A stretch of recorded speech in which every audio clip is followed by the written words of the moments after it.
कोल्हापुर के माकड़वाड़ी में असहज शांति पसरी हुई थी। रोज की तरह लोग अपने अपने कामों में लगे हुए थे, लेकिन कहीं ना कहीं एक अनजाना सा सन्नाटा फैलने लगा था।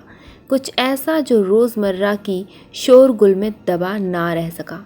28 अगस्त का वह दिन जिसने लोगों की आत्मा को झंझोर दिया, जिस केस को पूरा सुनने के बाद आप सबका दिमाग खराब होने वाला है, जैसा कि मेरा हो गया था।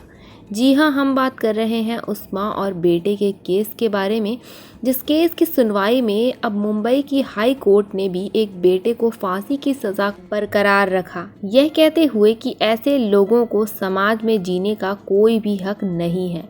तो फिर क्या थी यह पूरी घटना और बेटे ने क्या किया था अपनी माँ के साथ? जानेंगे सब कुछ हम विस्तार से इस वीडियो में। तो चलिए आइए फिर से शुरू करते हैं। इस वीडियो के अंत में कुछ ऐसे मैसेज हैं जो हमारे और समाज के लिए बहुत ही ज़्यादा ज़रूरी हैं, ताकि समाज में हो रही ऐसी घटनाओं को कुछ हद तक रोका जा सके। इसीलिए वीडियो को अंत तक ज़रूर देखें और अपने जानने वालों के साथ भी वीडियो को शेयर ज़रूर कीजिएगा। यल्लावा रामा कुछ कोरवी की कहानी। एक ऐसी कठिन और संघर्षपूर्ण जीवन की एक ऐसी महिला जिसने अपने पति की मृत्यु के बाद अकेले अपने दोनों बच्चों की जिम्मेदारी उठाई। वह एक साधारण महिला थी जिसके जीवन का हर दिन संघर्ष से भरा हुआ था। जब उनके पति की मृत्यु हो गई तब यल्लावा के पास एकमात्र साधन था अपनी मेहनत। वह गुब्बारे और कंघी बेचने के लिए गांव-गांव घूमती ताकि अपने बच्चों का पेट पाल सके। उनके 2 बच्चे थे, बड़ा बेटा राजू और छोटा बेटा सुनील। राजू मेहनती था और अपने परिवार की मदद भी करता था, लेकिन सुनील वह अपने रास्ते से भटक चुका था। सुनील का जीवन एक अंधकार में डूब चुका था। वह दिन रात शराब के नशे में डूबा रहता और शराब उसके जीवन का मानो एक अभिन्न हिस्सा बन चुका था और उसकी माँ इस आदत से बहुत ही बुरी तरीके से परेशान हो चुकी थी। लेकिन एक माँ अपने बेटे के लिए कभी हार नहीं मानती। यल्लावा ने अपने बेटे सुनील को कई बार समझाया कि वह इन बुरी आदतों से बाहर आ जाए, लेकिन हर बार समझाने पर भी सुनील के कानों तक जू तक नहीं रेंगती थी। यल्लावा की ज़िंदगी रोज़ाना संघर्ष से भरी रहती थी।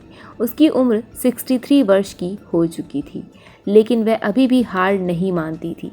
वह सुबह सुबह उठकर अपने गुब्बारों और कंघी बेचने का काम शाम तक करा करती थी और घर लौट आती थी।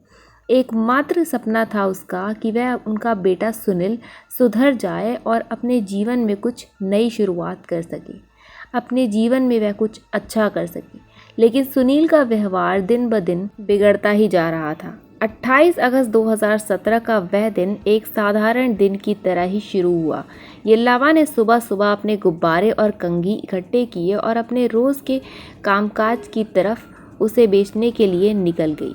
मोहल्ले के लोग उसे जानते थे और लोग उसकी मेहनत की सराहना भी करते थे। वह उस उम्र में भी काम कर रही थी। उस दिन भी वह घर से निकली जैसे ही हर दिन की तरह निकल जाया करती थी। लेकिन सुनील के लिए यह दिन एक साधारण दिन नहीं था। वह सुबह से ही नशे में डूबा हुआ था और भी ज़्यादा इस तरीके से उसकी तलब बढ़ती जा रही थी। लेकिन उसके पास पैसे नहीं थे। उसके पास एक ही उपाय था, अपनी माँ से पैसे मांगना, और हर बार की तरह इस बार भी वह पैसे मांगने के लिए अपनी माँ का इंतज़ार कर रहा था। दोपहर के करीब 1 बजे के आसपास यल्लावा रामा अपने घर लौटती है। वह काफ़ी ज़्यादा थकी हुई थी, लेकिन पहुंचकर भी वह आराम नहीं कर सकती थी। उन्हें पता था कि सुनील उनसे पैसे मांगने वाला है और वह इस झगड़े से बचने की कोशिश कर रही थी। लेकिन जैसे ही वह घर के अंदर आई, सुनील ने उनसे पैसे मांगे। उसके पास सच में पैसे नहीं थे। वह खुद भी एक बूढ़ी महिला थी और अपनी मेहनत से जो भी कमा कर लाती थी वह घर खर्च में खर्च हो जाती थी। सुनील की शराब की आदत ने उनके जीवन को और भी ज़्यादा मुश्किल भरा बना दिया था। हर बार की तरह इस बार भी वह उसकी माँ ने उसे डांटा और समझाया कि जीवन की शुरुआत एक नए तरीके से करें और कुछ अपने जीवन में अच्छा करें। लेकिन अब सुनील सुनने के मूड में बिल्कुल भी नहीं था। सुनील का गुस्सा अब धीरे धीरे बढ़ता जा रहा था। उसके अंदर का गुस्सा अब उसके सोचने समझने की शक्ति पर हावी हो चुका था। शराब उसकी इंसानियत को ख़त्म कर चुकी थी।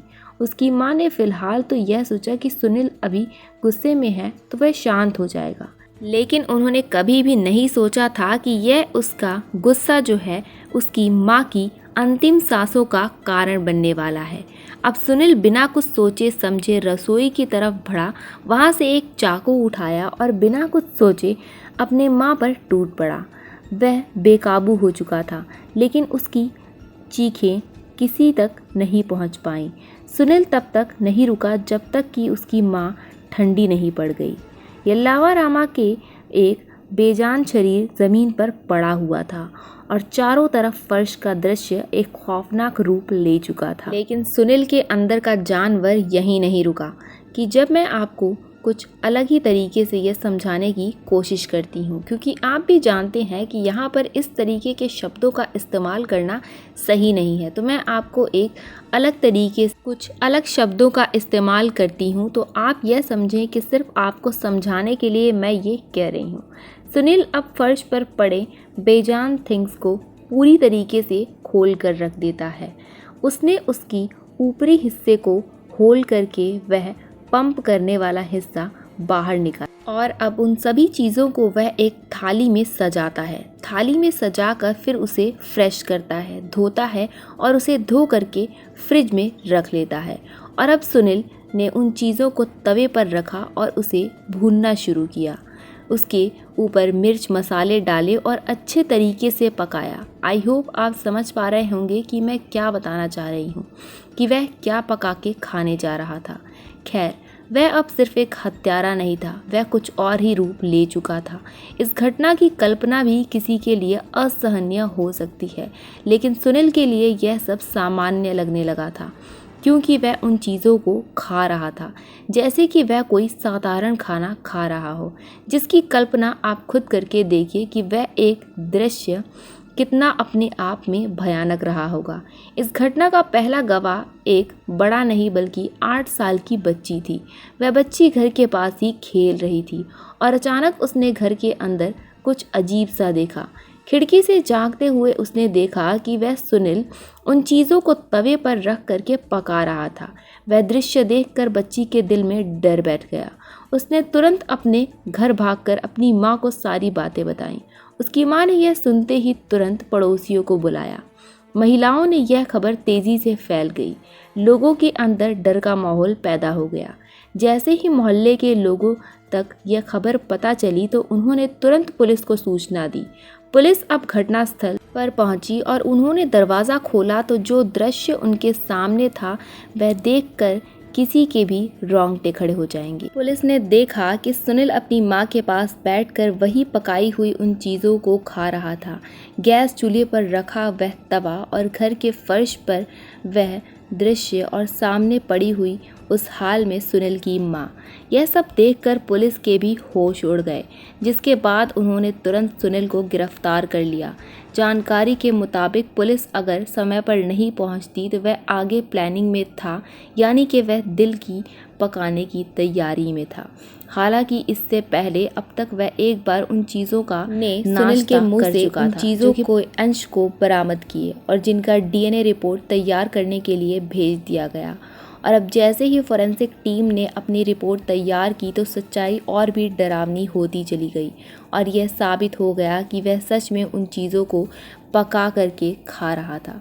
पोस्टमार्टम की रिपोर्ट में यह भी पुष्टि हुई कि उसकी माँ की सांसें अधिकतर वार करने के वजह से हुई थी और जिसके तरीके से सुनील ने वह सीन क्रिएट किया था, यानी कि पूरी तरह से उसे खोल कर रख दिया था, उसका उल्लेख यहाँ पर शब्दों में तो किया ही नहीं जा सकता।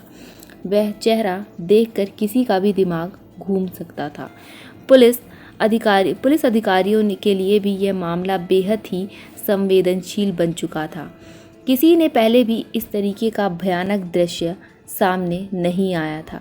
फोरेंसिक टीम ने घटनास्थल पर मौजूद छोटे छोटे सबूत को इकट्ठा किया और यह तय किया गया कि यह मामला रेयरेस्ट ऑफ द रेयरेस्ट श्रेणी के में आता है। और फिर जैसे जैसे यह मामला आगे बढ़ता गया तो सुनील को अदालत में पेश किया गया।